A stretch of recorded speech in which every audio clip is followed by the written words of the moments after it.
আইপিসির সমঝোতা দুদেশের সম্পর্ক নতুন মাত্রায় উন্নীত করবে, মির্জা ফখরুল। প্রধান উপদেষ্টা সিআইসির বৈঠকের বিষয় স্পষ্ট করার দাবি সালাউদ্দিনের। ভোটের আগে অবশ্যই প্রয়োজনীয় সংস্কার হতে হবে বলে মন্তব্য করেছেন জামায়াতে ইসলামীর আমির ডাক্তার শফিকুর রহমান। তিনি বলেন, আগের প্রশাসন ও পতিত সরকারের কাঠামোর মধ্যে নির্বাচন আয়োজন করলে তা অবাধ, সুষ্ঠু ও গ্রহণযোগ্য হবে না। তাই জাতীয় সংসদ নির্বাচনের আগে অবশ্যই আমরা প্রয়োজনীয় সংস্কার চাই। একই সঙ্গে আগে আমরা স্থানীয় সরকার নির্বাচনের দাবি জানাই। নিষিদ্ধ ছাত্রলীগ নেতাকে ঝুলিয়ে নির্যাতনের ভিডিও ভাইরাল। আসলে যা ঘটেছে, চট্টগ্রামের সীতাকুণ্ডে ইউসুফ বেলাল অর্ণব নামে নিষিদ্ধ সংগঠন ছাত্রলীগের এক নেতা মলম পার্টির খপ্পরে পড়ার ঘটনা ঘটেছে।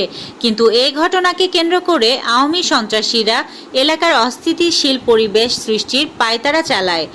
রাজধানীতে 18 রাউন্ড অবৈধ গুলিসহ চোরাই গাড়ি উদ্ধার, গ্রেপ্তার এক।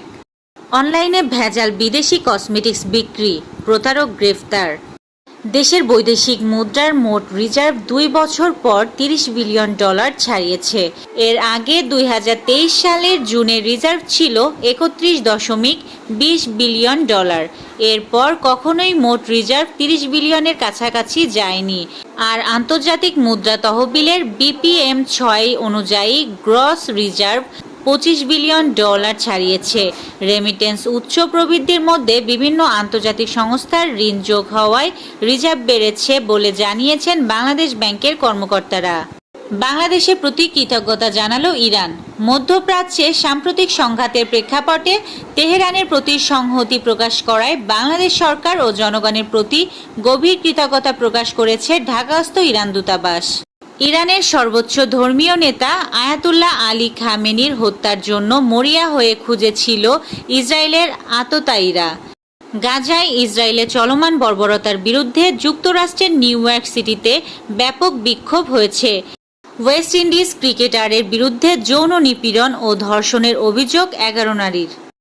এবারে লেস্টার সিটির বাংলাদেশি মিডফিল্ডার হামজা চৌধুরী। এই ছিল আজকের শীর্ষ সংবাদ।